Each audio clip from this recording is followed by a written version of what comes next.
Jerry Smith said, "I may be a twin, but I am one of a kind." This sentiment captures the two individuals I'm speaking to on this episode of Wisdom Personified Conversations with Dudu Msomi. I first met Tumi Mphahlele at the Gordon Institute of Business Science, which is called GIBS, where we were enrolled for our MBA studies. Tumi is the chief executive of iGen Energy, one of the few women entrepreneurs involved in the energy industry.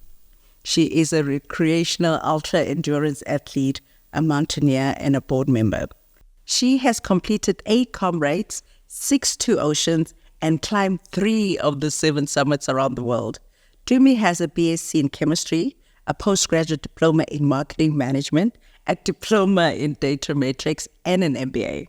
On the other hand, Dr. Lebo Mphahlele Ntsasa is the managing director of Imperial Energy, which is a renewable energy project developer.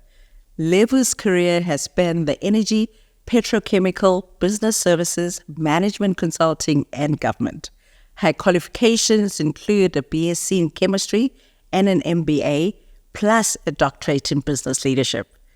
Thank you so much, you guys, for making time for me. Thanks for having us, Dudu. Thank you, Dudu. Thank you so much, Great to. And I hope people are aware that it's 2 of you, not 1 of you. We met when we were at business school, so I don't know your childhood. So in terms of your childhood, what were your favorite pastimes as children? How do you spend your days? We used to spend a lot of time playing puzzles. Oh. It was like the highlight of the week. The highlight, if there were holidays, we took all opportunity to play all sorts of different puzzles. We used to love the Rubik's Cube, for example. We were one of the few that would have been able to do that, Rubik's Cube. But even things like jigsaw puzzles and almost every Sunday we had Monopoly, unless... Ours is still not opened. From childhood. We used to love that. And on a Sunday, the ritual was also to wash the car. And we would be disrupted by that ritual to wash the car. But we would quickly go back and do some more puzzles. And we used to love that.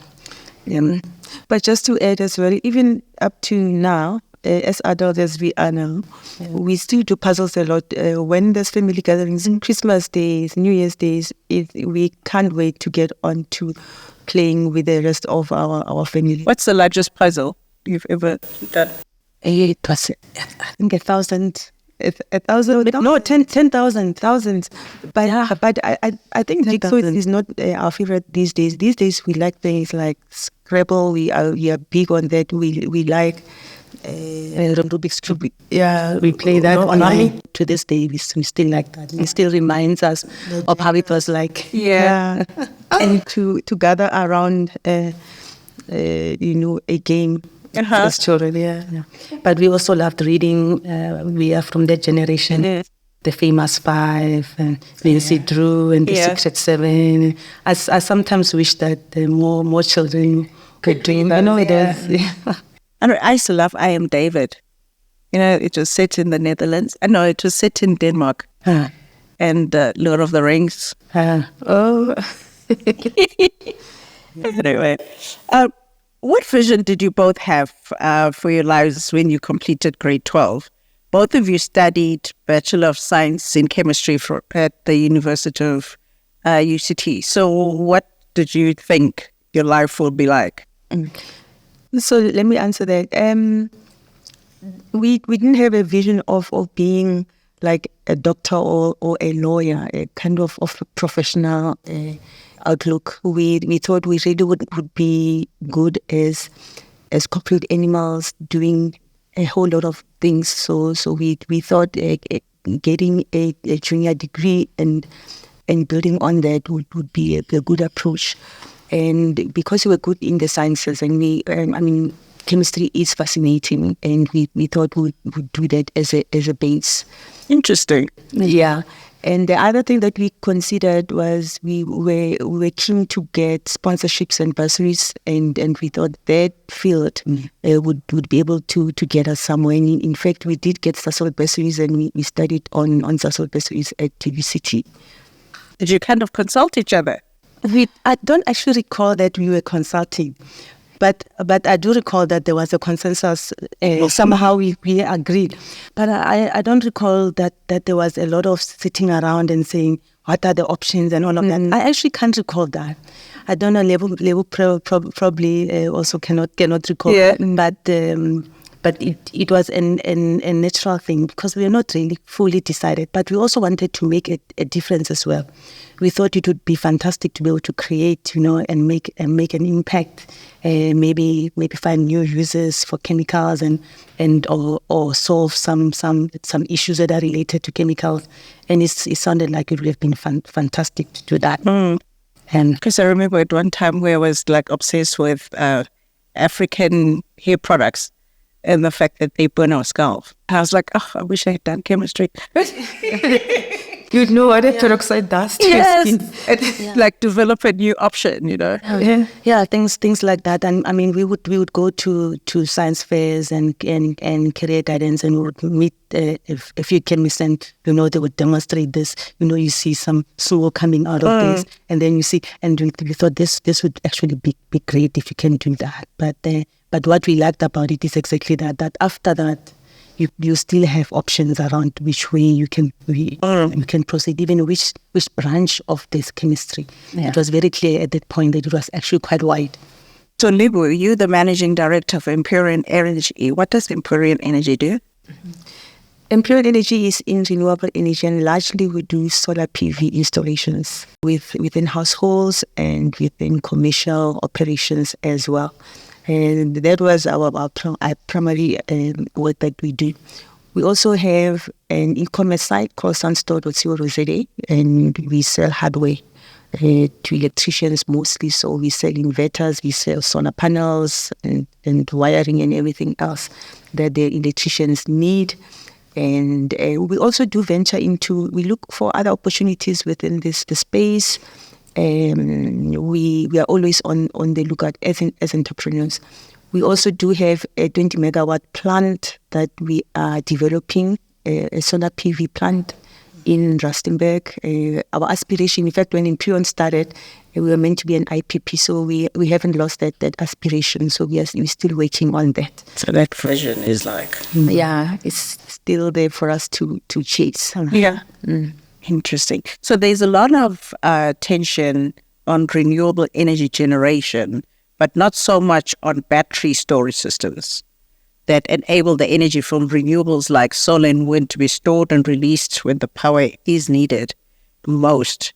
And Tumi, you are the chief executive of iGen, which is a lithium battery manufacturer. What inspired you to get into this industry rather than power generation? So in a way, Imperial Energy came first. And when we started, the main project was really the IPP.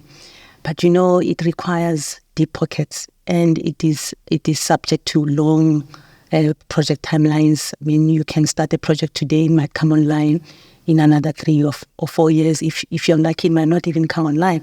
And so at some point I was dabbling, I was with corporate, and then I went back to being on my own. And then when I went back to work, I went back with the idea that we will be able to continue the project, but when we get back, we need to look at how we make it more sustainable to actually run Imperial Energy. And the first project that we looked at was the growth in lithium-ion battery local assembly.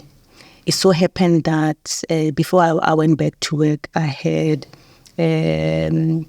these two guys that we were like in a sort of a partnership. We were looking at rooftop IPP, and rooftop IPP was like never heard of at the time. In fact, even to this day, it's still only catching on now.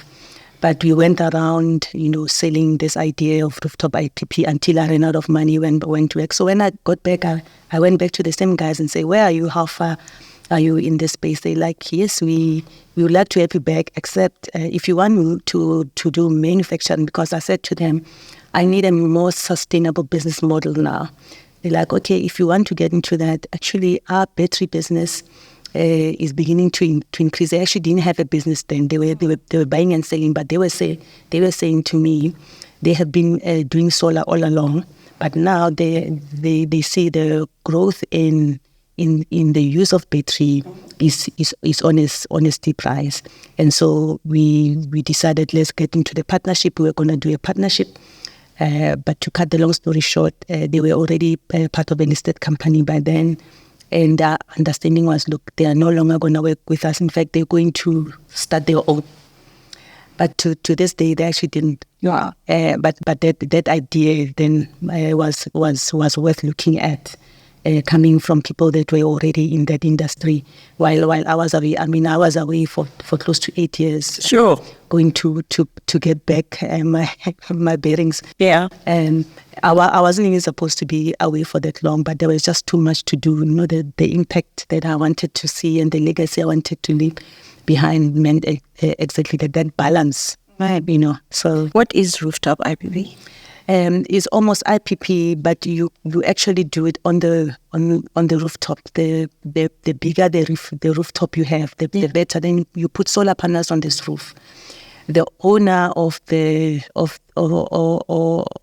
facility does not have to be the one using that solar that is generated on the roof. Yeah. But all we do is we come to a place like this and say, can we rent your roof? We actually rent the roof, and then we sell that power to an ESCOM or to any other off-taker. Yeah.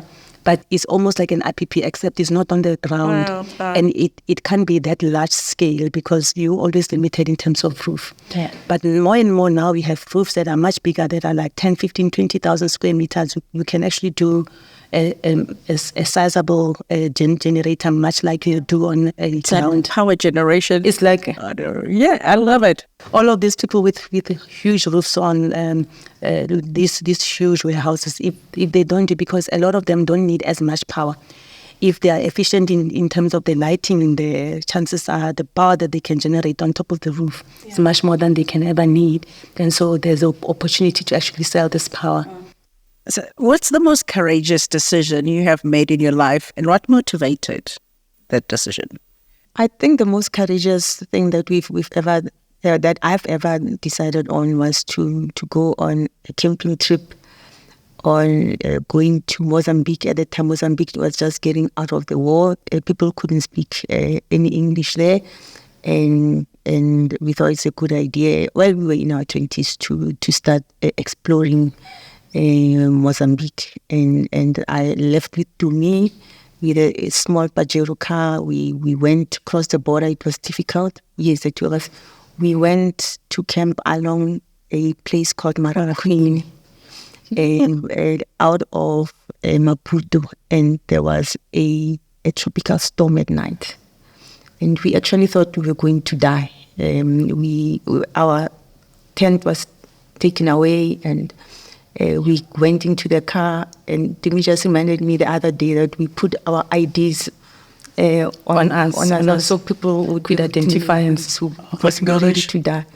And it was, the trees were sitting like this, the lightning was lightning all the way, but we don't know how the night ended. We just, in the morning, the sun comes up and we wake up. They're saying that they come after the storm. I know exactly what that means, and we survived that. So we were keen campers, but that decision for Mozambique was a little bit too much. Yeah. But actually, the real decision was after all of that. I mean, remember that the last we saw was really bad. I mean, the trees were literally like this, and we had prayed, and we were waiting to actually die in this thing. And then we wake up in the morning, the sky is blue. But only afterwards, when we look back, we're thinking, wow. But what was the thinking there? Because yes. And then the first two nights, we get to another campsite, and we're trying to explain to them that we don't want to do a campsite because we need a hut. but nobody speaks English. Yeah. Portuguese. Yeah. And that was that. It was a good experience. I thought you were going to talk about maybe coming across the military guys. No, but I must also tell you, 2 years just before the lockdown, I went with my family. We went to Malawi. We initially went via Botswana, Zimbabwe, and then went to Malawi. On our way back, we came back via Mozambique. And we actually came through the military. At the time, we didn't even know, but we saw banned buses and cars along the way, and we were then stopped. And then it's only then that we Googled and say, hey, this place is a dangerous place. But we arrived, we then went all the way, came home via Mozambique. It was also still fun. Yeah, no, the adventurous spirits of both of you. So you did the diploma, and the both of you did the diploma in Datametrics in the late 90s. What did you imagine about the future that inspired you to do this? Has the knowledge been beneficial to you in the renewable energy sector, seeing that we are also in the age of big data? Yeah, that outlook helped. For me personally, though, after that formal studies, diploma in Datametrics, I was able to change my career because at Sasol we had four years to pay back the service. Remember, we were bursary holders. It finished at around the time when I was able to finish the diploma in Datametrics, and I joined the Standard Bank. At that point, it was called SCMB, Standard Corporate and Merchant Bank, the IT department, and I joined a project called Straight. We were dematerializing shares from paper shares to electronic versions, and so I've found it useful. Even when we left, when I left SCMB, I went to Nedbank. I also joined IT. So, but that knowledge is very crucial, even to this day. Right now, we embracing, I think, above average the AI and how it impacts the way that we do business, even at our own businesses at Amperion, for example. We put in as much automation as we can to be effective at what we do. Yeah, I never went into IT after doing Datametrics, but I found that I was comfortable dealing with IT issues throughout. And as a leader and as a manager, you then can ask questions even within the IT space, and you are confident to probe and to get involved and to make a difference. So I found that I was a little bit ahead of my peers when it came to IT issues in general. So that's how helpful it was for me. Yeah. I mean, I always try and encourage people to do as many disciplines as possible, because especially when you get to the leadership space, to be able to see the breadth and depth of things, which other people seem to miss when they're specialists. So, this is part of why we're having this conversation, because the multidisciplinary thing for me is like really a passion. What do you think your unique value proposition is? What makes you distinct from the other? So I'll ask you, what makes you distinct from Lebo? The thing that makes me distinct from Lebo is my love for adventure is at a notch higher, maybe a notch and a half higher. I also do endurance, and I'm a recreational endurance athlete, and Lebo is not. So, but she sometimes assumes she can do it anyway. So she actually writes on that. She knows that, look, if I wanted to, I can. There's your proof. Yeah. And so it helps me in a lot of ways. It adds an additional dimension, I would say, when we compare to. But Lebo is very much involved in that as well. So she's just involved at armchair level.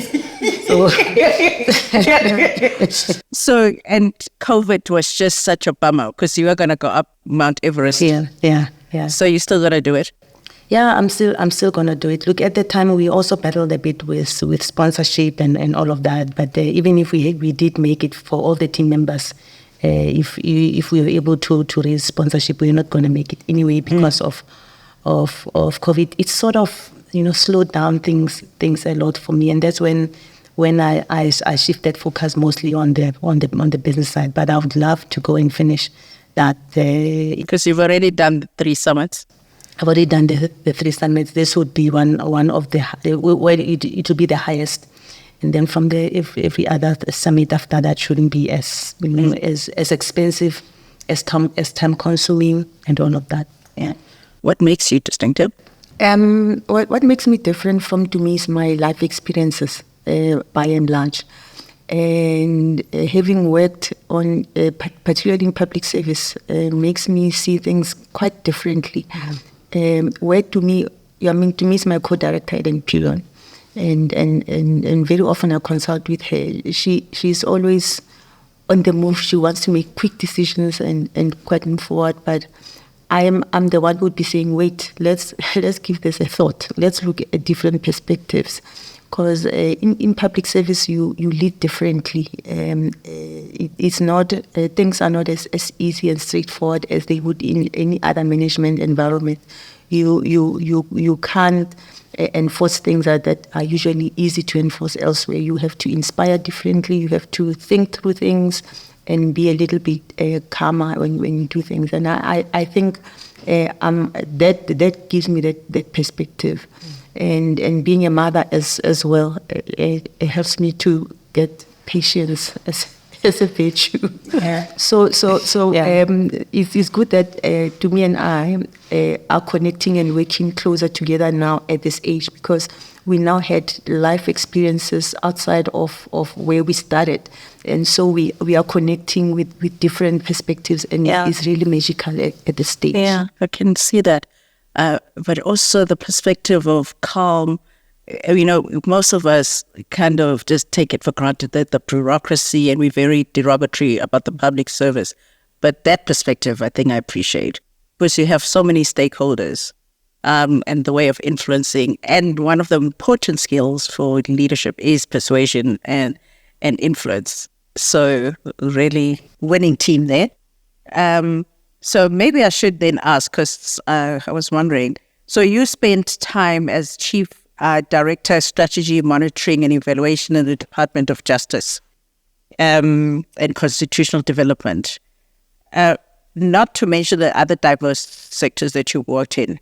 How do you think this transdisciplinary mind of yours has helped you add value in that role, especially in public service? Yeah, it helped me a lot that I've been in other industries, because then I know the possibilities. When I say things are doable, are possible, I'm not imagining it. I've seen it, I've been part of it, and I can convince others that this is what is possible. So the different perspectives really did assist, and also because if you're in strategy monitoring and evaluation, you actually the center of an organization.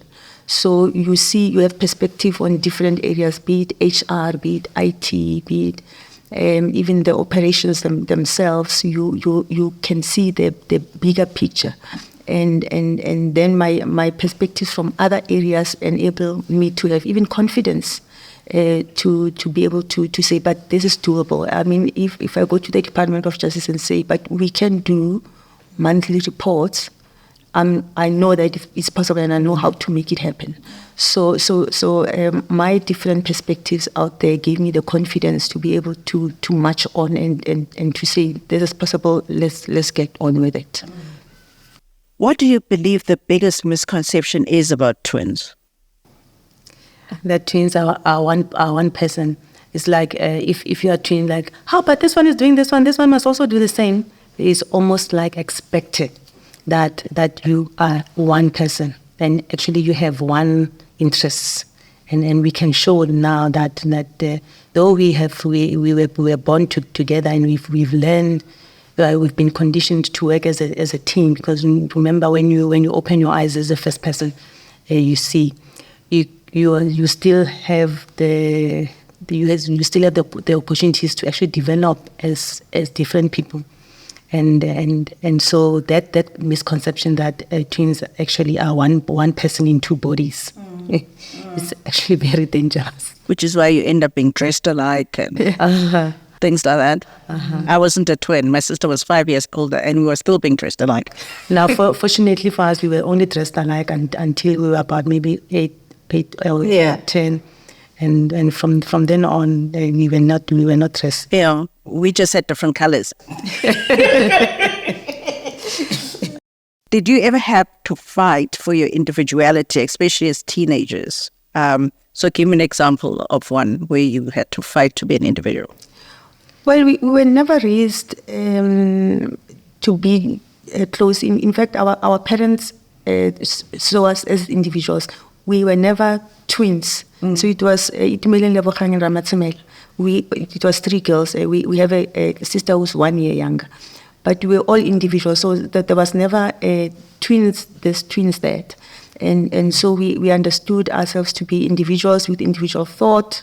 And if Tumi does wrong, it's Tumi that did wrong. And so we never had to struggle to be individuals, because at home they didn't see us as twins. They saw us as individuals. That is why even later in life we could easily just decouple from each other and do things separately and differently. So Tumi, Lebo got married, had children earlier than you did. Did you ever feel the pressure to find a marriage partner and mirror the life that she was living? No. Fortunately for us, we never really had that pressure.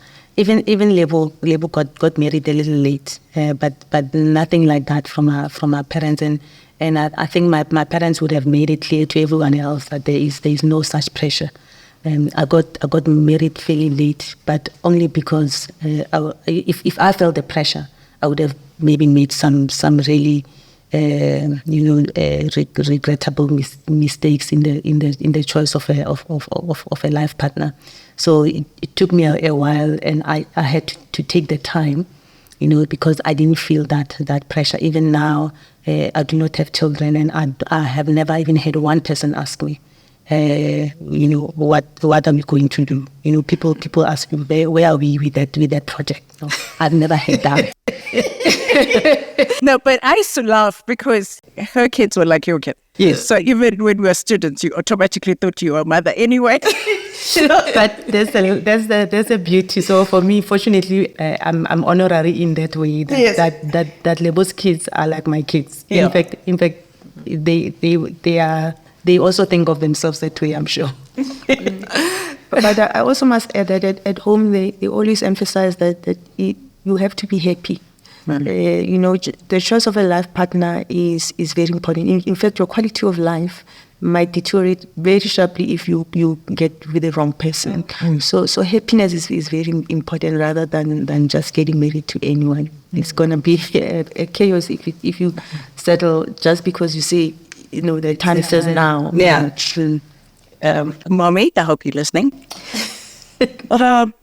So Lebo Tumi is an ultra endurance athlete, as you know, who has climbed 3 out of the 7 summits, ran 8 Comrade marathons, 6 2 oceans. How do you feel and cope, particularly when she's climbing summits? It's rough. One of the most difficult times of my life was when Tumi summits mountains. And there's 3 particular ones that stand out. The Kilimanjaro one, that is one where we had no news and we suspected that the weather was bad.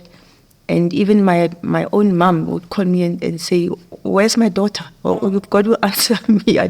And we would be sitting on edge, reading news reports, trying to see if there's danger on the mountains. That one and Aconcagua. I recall that it was bad. But where is that for people that don't know? Argentina is the highest mountain outside of the Himalaya. It's Aconcagua is in Argentina, so it sits as the second highest summit, only because it's not in the Himalaya. The Himalaya has 8,000 meter mountains and all of that. Aconcagua is close to 7,000, but it's the highest outside of the Himalaya. And also dangerous. The weather there gets really tricky. Yeah. So the act was difficult, but there is one race that to me did that really got me on edge. The Cape Epic. I knew Tumi was struggling towards the finish of that race. On that day, she was very slow. And at some point, I was even calling the race people and say, please help Tumi. I can tell she's not well. And at some point she stopped. I kept calling them. They said, no, the race people are taking care of that. I could not, I was shaking. Yeah. And because I knew something. Are you feeling it? Because you feel it? Or what? No, I really can see from because you track. From the trekking that things are really rough. And that was the longest wait, but I got relieved when I saw that she must have been in an ambulance, because then the speed then increased. I really thought at least she got help, because I've been calling and saying find help. Yeah. But they also the Lesotho, the 9 summits one, we also lost track of Tumi and her partner for days. It was nerve-wracking. It was tiring. But the most important thing for me is I will continue to support Tumi, because this is her life, this is what she wants to do. And I don't want her to stop. I want her to be who she is. Yeah. So I'll support. I must say, this for me is significant, because our fear sometimes stops people from achieving what their purpose is and what it is that they want to do in life. So part of why I really did want to speak to the two of you, because you are so close, and yet your interests, I mean, some of them, or both of you, take risks, but that's real life. Our parents do that to us. Partners do that to their own, that you actually live a life that is half fulfilling, because people around you are so fearful to let you go. So I really wanted to have this conversation around that. So Tumi, you are quoted in some article as saying the challenges of Black women is that your credibility is never assumed. Can you explain what you mean? Yeah, look, your credibility is never really assumed, and I would be grateful if it started as a neutral, where people don't know whether you're good or you're not. But in many cases, especially in the technical fields, you almost have to start from the bottom. And you have to keep up. We look around and we see so many mistakes that others do and are almost disregarded. But in our case, we can't afford to make any mistake, and a small mistake will take you all the way right back. But that's because these beliefs are not superficial; they are actually deep. Even though people don't want to believe them, they are there. So when you appear in our kind of environment, you have to start building up, and it takes time, and you have to stay there. We have been. I mean, there was one opportunity where we actually got an opportunity to do a project, but we almost pitted against another company. It turns out that actually we were not doing that badly. But we know that if we were doing what they were doing, it would have been at the end of us. Yeah. So it's just a matter of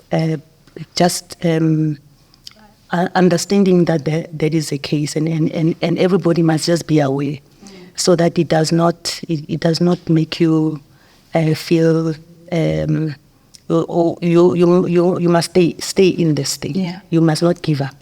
And things like this can easily make you give up and say, yes, I have so much still to cover. Yes. But you don't start at neutral. Some of us don't have that luxury. Yeah. And it's nice to be realistic about it. I mean, you must be realistic. I have a mentoring program which is called Busara Leadership Mentoring Journey. But Busara means wisdom in Swahili, in case people think I'm butchering my corporate name, which is Busara Leadership Partners. No, I'm not. And that's part of the discussions, middle management, senior management, that's the discussion that you always assume to be, but it's never about competence. It's never about that you deserve, regardless of the qualifications, which is also part of why I wanted to have this conversation, because the two of you technically, qualification, everything is in place, and you still struggle, That's and the thing is that you just need to be focused. Your vision is so clear that you go back to corporate, you come back. Raise the money, come back, because you know exactly what you want to achieve. But how do you then define success? What is success? Well, success is there's two legs to success. We have our own personal journeys and visions of what we want to achieve on our professional life. And there it's much easier because you set your goals and you run after them. Whether it be success in growing a business, in a job creation, etc. So those ones, I think it's easier to set because they're within you, and you can tell yourself, this year this is how far I want to go, and next year this is how far I want to go. So success comes when you reach those goals and you're proud of yourself. But we have lives outside of our personal lives. We are people from communities, we people from families, and there is very important to have a stable family. You have to be stable yourself, in fact, to be able to achieve outside. So success at home means having the encouragement and the support and the love that you require as a human being, and to me that is very important. When you knock off and go home, you must look forward to warmth and support. When things are rough out there, you must be able to have a shoulder to cry on. But at least it must not be an environment that makes things worse for you. So success is having a good family life to balance your life. And if I have to ask you, what's the most important thing in life to you? Yeah, my most important thing in life is actually my family. But what's also important to me is having the freedom to do what I believe needs to be done, without having been overburdened by what the society expects and what other people would say, and maybe this is not the time because things like that. Being able to say, I have identified something and I would like to do something, and actually take a step at this. And not worrying that, but I'm expected to do that, and I'm expected to only do that. So what's important to me is, and I value and I appreciate the fact that I have that, and it's got nothing to do with material things. Even when you're poor, when you can aspire to anything, just that opportunity that is there. I feel it's important to me to have to actualize in so many ways, and that's very important. Important to me. The freedom to really pursue whatever your soul journey is in this world, whatever it is. Yeah. Is there anything that you've done that you wish you had not done, that you want to change? You would do it differently when you look at it now? To me, right? We have been able to do so many things, and we have studied. We have not been lazy in terms of studying. For me personally, what I think I should have included in that basket of things that I was always keen to do was to learn a trade. Like a basic good skill. For example, a plumber or an electrician and all of that. Because I'm thinking with that combination, if I had that with my IT knowledge, management training, project management. I was a former management consultant. I was in banking. All of that with one more trade.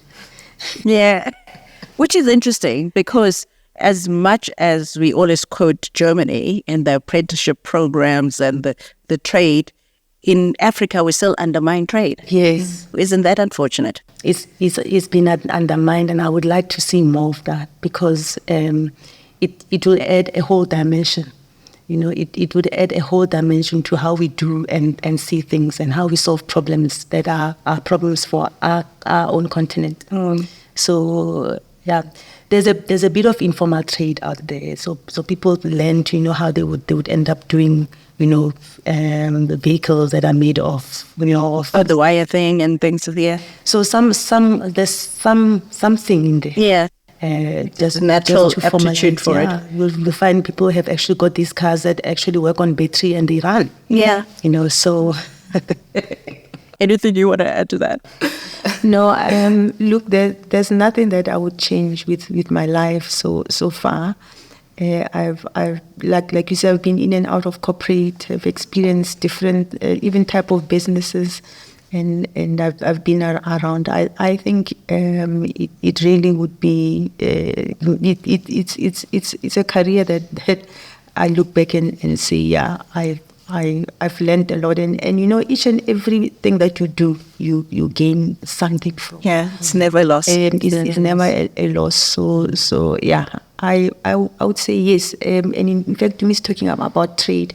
In the renewable energy space, we struggle a lot with electricians. We don't have enough, and it has been a major issue. So yeah, trade is really a good thing for the country, and it's something that we really must not, as a country, lose perspective of. So that's also an encouragement for people that are having foundations and trusts to start sponsoring people in the trade area, so that we can have more skilled people there. As we come to the big clues, anything still on your bucket list to do? I still want to travel. I was a keen traveler for a long time. It's been disrupted a little bit by family life and other life issues. So it's something that I need to still go back. There are a lot of places I still need to do. So I'm looking forward to that. We'll choose the campsite properly next time. Not camping. Yeah. I would like to go off grid for about 1 year. I'm giving myself a year because I'm hoping it will be a huge achievement to be able to do that. But by that I mean staying away from everything else and get myself sorted. Eat what you grow and go and hunt and run after the chickens. No, I can't do it. I can't do the chicken thing. If I've seen it being slaughtered, I can't. But I'm actually I fantasize about that. Where the way all that I don't know whether it's 2 o'clock or it's 4 o'clock. Yeah, just like watch the sun. Just watch the sun and have it a totally. I'm thinking that it will actually change my life and add a brand new start. That should be interesting. So in closing, can you just give us one wisdom that you want to share with everybody? The one thing is that hard work never killed anyone. Although people are saying work smart, but work hard and then the smart will then happen. So if you can do things, do it, and then see how smart you can get them done. But start. But yeah, and the most important thing is always start.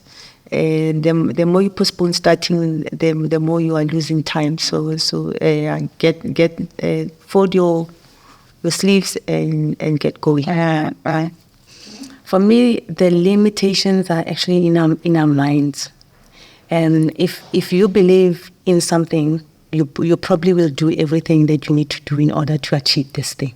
So I always say, you have to believe it first. If you don't believe in your idea, or if you don't believe in yourself, then nobody else will. It's almost saying people that are smart actually believe they are first, and then they move towards that. So the mind is amazing. So you actually tell it. You literally, how far you go is actually a limitation of whether you have told it, you have accepted it yourself, or you have not. Yeah. Awesome, girls. I mean, honestly, I'm so happy I'm having this conversation. We are happy you invited us. Yeah. It's fantastic. And I hope it inspires people. The path you've chosen. And you just saw the myth of Africans not being good scientists, the myth of Africans not being adventurous. You kind of just break all the stereotypes. And also just as females, you still have loving partners and you still are go-getters. So you can have it all, I think. Yeah. Thank you. Thank you so much. Africa has exceptional talent that it has yet to harness fully to solve its socio-economic problems. Billie Jean King said, if you can see it, you can be it. And it's up to us to have platforms where we showcase inspirational and wise Africans so that more and more people on the continent and anywhere else in the world can see Africans as more than corrupt and aid-seeking. With talent like Lebo and Tumi being the norm rather than exception, Africa, the sleeping giant, can rise. Until next time. Thank you for making time for this episode of Wisdom Personified Conversations with Dudu Msomi. Please like and subscribe to our channel. Click on the bell notification to be informed when our next episode is available. Wisdom Personified Conversations with Dudu Msomi is also now available on Facebook Watch, Apple and Google Podcasts, as well as Spotify. Enjoy the wisdom journey.